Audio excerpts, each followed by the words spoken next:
Isabelle Millet. Je vous demande de vous arrêter. Je suis très en colère. Écoutez, vous êtes C'est pour ça que vous êtes coupé de la réalité. Et ce soir, c'est Éric Emmanuel Schmitt qui nous fait le plaisir d'être avec nous. Bonsoir Éric Emmanuel. Bonsoir Isabelle. Alors, vous voulez donner un coup de griffe à ceux qui confondent le doute et la méfiance. Oui, il me semble en effet que certains d'entre nous confondent le doute et la méfiance. C'est une confusion qui non seulement empoisonne leur esprit, mais qui paralyse la société. Alors, quelle différence faites-vous entre justement doute et méfiance ? Le doute, c'est une attitude rationnelle. Il remet en question les évidences, il interroge les principes établis, il secoue les hypothèses ou les théories pour vérifier qu'elles sont valables. Le doute avance, le doute cherche la vérité, et Descartes, le philosophe et savant Descartes, en faisait même une méthode qu'il appelait le doute méthodique. Bousculer les affirmations pour voir si elles cèdent ou si elles résistent. Rien de plus sain ni de plus honnête intellectuellement que de se servir du doute.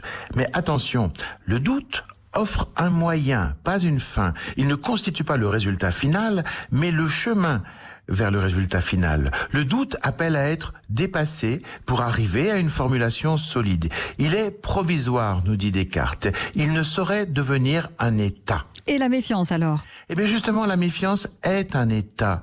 Elle consiste à suspecter tout ce qui est dit ou entrepris. La méfiance ne se donne pas comme un moyen d'arriver à la vérité. La méfiance ne cherche plus. Elle a trouvé. Elle est une attitude, voire une posture. La méfiance n'est en rien provisoire comme le doute. Elle critique non pour arriver à supprimer la critique, elle critique pour installer la critique. Elle établit une atmosphère de suspicion lourde, généralisée, définitive. En ce moment, par exemple, cette époque troublée, les méfiants pullulent. Ceux qui se méfient des vaccins en général, ceux qui se méfient de tels vaccins particuliers, ceux qui se méfient du confinement, etc.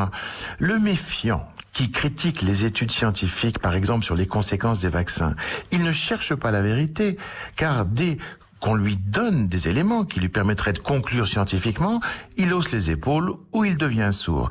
Il ne changera pas d'avis. La vérité, il s'en fout. À la vérité, il préfère la défiance, l'opposition. D'accord, mais qui gagne-t-il ? Je crois que le méfiant gagne l'impression d'être intelligent. Plus intelligent que les autres, ces idiots qui ont confiance, ces scientifiques qui sont vendus à la riche industrie pharmaceutique, ou ces politiques minables et incompétents. À lui, on ne la fait pas. Il acquiert à ses propres yeux l'idée de sa supériorité. Il méprise ceux qui ne pensent pas comme lui. Donc cette impression d'être intelligent, c'est selon vous une illusion ? Là se cache l'erreur, en effet, Isabelle. Le doute est une des armes de l'intelligence et la fait progresser. Le doute finit par supprimer le doute. On sort du doute par le doute. Tandis que la méfiance ne supprime pas la méfiance. Elle n'en finit jamais avec elle-même, elle s'épaissit. On ne sort pas de la méfiance par la méfiance, on y stagne. La méfiance est funeste, envahissante, délétère. Elle me paraît une maladie individuelle, mais une maladie contagieuse qui gangrène les esprits et bloque parfois la société. Mais comment guérir de cette maladie ? On ne se guérit pas de la méfiance en devenant confiant. D'abord parce que cette mutation se révèle impossible. Ensuite, être confiant, ce n'est pas se montrer plus intelligent qu'être méfiant. Méfiance ou confiance demeurent des attitudes extra-rationnelles. On ne se guérit de la méfiance que par le doute, justement. C'est-à-dire en se servant d'une méthode qui permet d'écarter les faussetés et de conserver les vérités. En ce moment, c'est la science qui est en train de sauver l'humanité de la pandémie. C'est elle qui apporte des traitements et des vaccins. Et pourquoi le fait-elle ? Parce qu'elle a su utiliser le doute.